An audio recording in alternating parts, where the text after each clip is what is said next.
pneumatică, sistemul de afirmare conservatele românești și prezent acest succes mondial.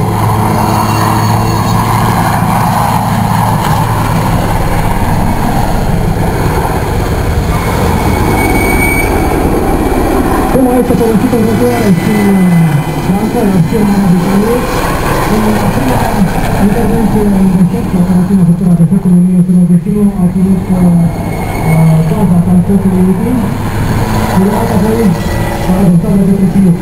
În orice care strict se află variantele navale și de interceptare, iar cea mai exotică variantă a elicopterului până la lume este în Brazilia, purtătoare de două rachete exoset, în care armata franceză a abandonat de dată de viteza maximă este de 263 de km/h.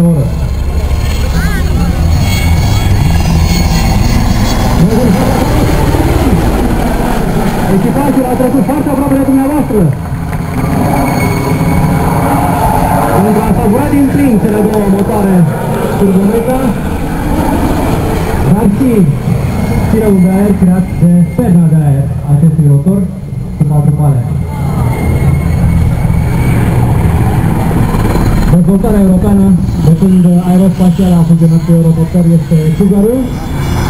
Oricum este frumos, Cougarul este și mai frumos ca pilotul, mai ales este funcționarea. Trebuie să recunoaștem că aceste echipaje ne-au oferit o evoluție mult mai aproape de public. Asta este un bonus pentru dumneavoastră.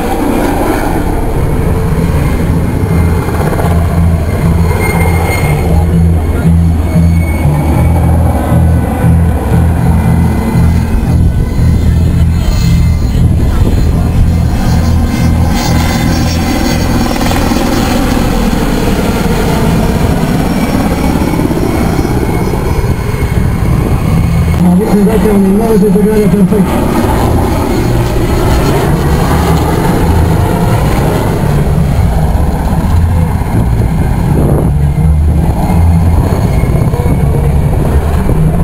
Cred că ne-a lăsat să trag o rachetă.